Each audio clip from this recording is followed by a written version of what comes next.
Hello. So today, I'm going to be talking about why I got arrested at the age of 15. And this is also my first YouTube video. If you like the video, thumbs up. Tell me why. Don't like it, thumbs down. Tell me why. Yeah, I'm going to be talking about why I got arrested.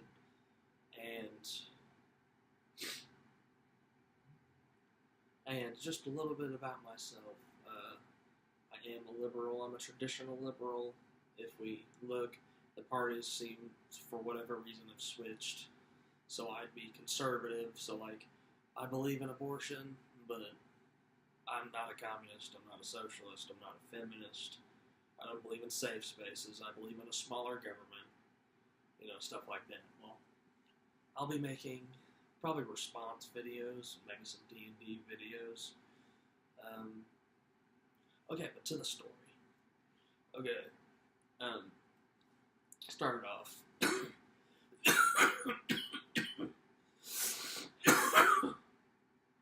It started off in a sophomore year to 2015. I was a sophomore, and I had a crush on this girl. I'm not going to say her name. Around this time, and I just went about my days after school started, just liking her, just going off by that. Well, eventually, and while this was going on, I thought she liked one of her friends. Which would make total sense. And I was really jealous of that. And one thing I should mention, I'm not justifying what I did. I'm not doing that. I am saying, though, that I have depression, and I've been going to therapy for a while now for it. So, one way, back to the story, the way that I thought this girl liked this guy. So, a way for me to vent about when I got mad at something. So, for instance, I was in the marching band. I'd go in the marching band, somebody would say something dumb, and then I'd be pissed about it for the rest of the day, until I went to bed. And a way for me to vent was to talk about harming whatever I was mad at. So, I got mad at, if I stub my toe on the wall, that wall's gonna get the fucking smackdown of its fucking life verbally. And if some kid says something dumb and pisses me off, then I'm not going to say it to him, but I'm going to go home and be like, this guy needs to get his fucking brains blown out and shit like that. No, I don't do that anymore. That was a very unhealthy mechanism, a very unhealthy coping mechanism. I don't condone that behavior, and I'm actually sorry that I thought that way. That was actually a way for me to cope. Alright. So, I'm going to continue the story through the general of what happened. And then I'm going to go into the basics of what they had against me. Okay, so this went on, me talking about hurting this guy for a while, and at one point I had jokingly, all this was jokes, it was just like, you say it, but you don't do it, like a joke or a lie or whatever you want to call it. I talked about wanting to bring a weapon into the school and kill this kid. And after about 6 months, maybe it was less than that, maybe it was like 4 months, in 2016, maybe earlier, the cops got wind of it. Some kid at school heard about it, and I was doing this with another guy, okay? Me and him, that's why me and him would vent. I'm not going to say his name either. We would talk about hurting people or doing stuff like that. I know that's not healthy, but that's what we did. It's history, that's what we did. But allegedly he had told somebody about what we were saying, and that somebody went to the principal went to the resource officer, and then looked at my Facebook and his Facebook. Now, I'm going to leave this for the end of what they found on my Facebook. Okay? And you're going to get a real laugh out of it, because I sure do. But they looked at my Facebook, determined that it was possible that I was planning to do something, and then got the cops in invited. They locked my Facebook down, so I couldn't delete it. And they locked his Facebook down, and they came into school on the 15th. And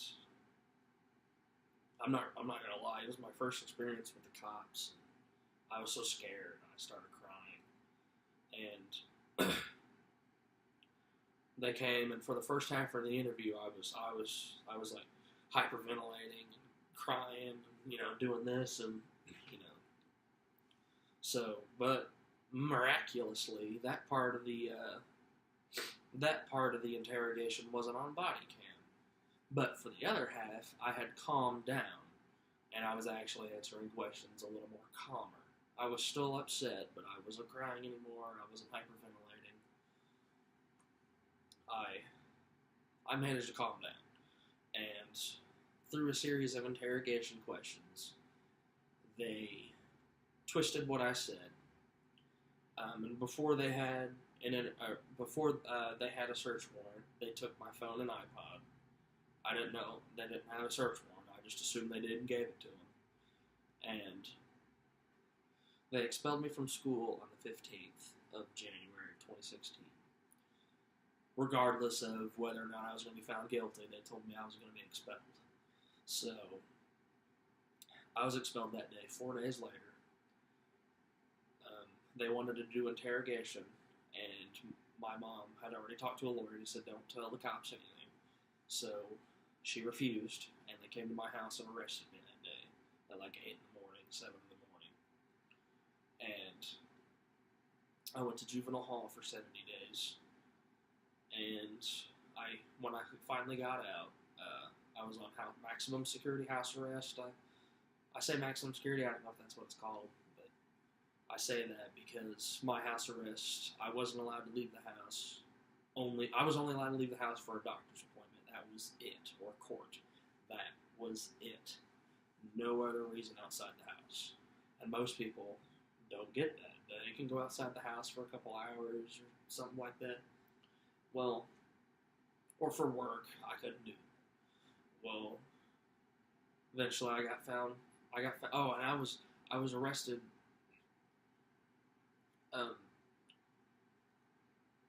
After I got out, I was found guilty of conspiracy to commit aggravated battery and attempted aggravated battery, which, if committed by adult, is in Indiana is a level 2 and 3 felony.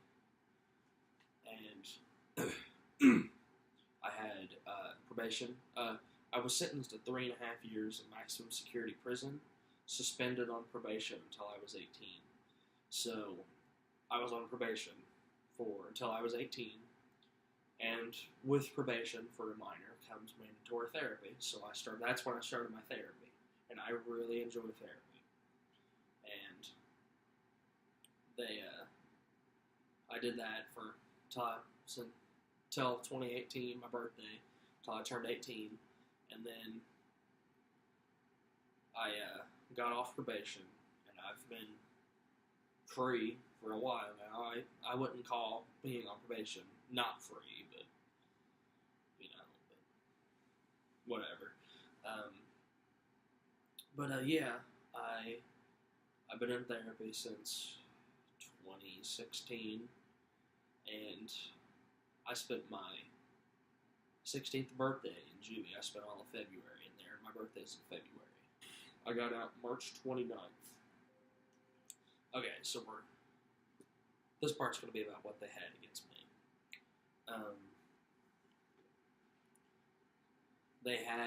Some of the things weren't, a lot of the things weren't even related. Like, for example, I had a drawing of a map of one of the buildings, and the detective said it was the most detailed map she's ever seen, which is bullshit, because it was missing a hallway. And I was only a sophomore. I had just turned a sophomore. And I tried to do that by memory when there was already a map on our agendas. But anyways, they found they called it a death note. Now, the point of this note was when I died, I wanted the guy I was talking to read off, go to these people that I had written down, tell them what I thought about them, because I was a very shy kid. I was an introvert. I would not be making YouTube videos. I wouldn't talk to anybody. I wouldn't even talk to my friends. Partly because I was depressed, but mainly because I was an introvert. And, which I still am, but I'm a lot more comfortable talking. But yeah, they associated that with that being my last wish, and then they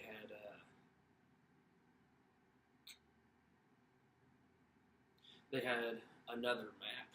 It was an algebra class that I was in, and I happened to be in the same class as this other guy that I didn't like, and I drew a picture of the what's it called? The classroom. I drew a picture of the classroom, and I put an X through his seat, and I colored in my friend's seat. And this had nothing to do with that. It was just me drawing from memory. I had nothing to do. I got my work early done because I'm really good at math for whatever reason. And I just drew that out. I didn't like him, so I put an X through it. I liked my buddy, so I colored it in. It wasn't related. But I couldn't prove that it was unrelated, and I couldn't prove that the note was unrelated, and I couldn't prove that the map was unrelated. I couldn't prove any of that. There was no dates on it. There was nothing like that. There was, it was just stuff I had drawn. Okay, I think that's going to wrap this up. I'm not like that anymore. I take depression medication for bipolar. I take, that's it. I take that, and I take an anxiety pill. And then I've been going to therapy, and I still go to therapy. I really like therapy. I go once a month. And if you guys like this video, thumbs up, tell me why, because I need to know why. And if you don't like it, tell me why. And that's my CPAP machine, just ignore that. If you don't like it, tell me why. And yeah, if you like me, subscribe. I'm going to be posting more videos. I don't have a schedule yet. This is just whenever I'm off work. And when everybody's asleep, so it's nice and quiet, except for that. And yeah, so see you guys later.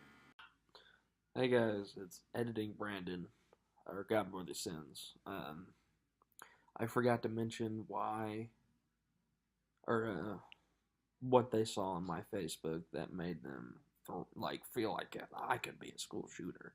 Well,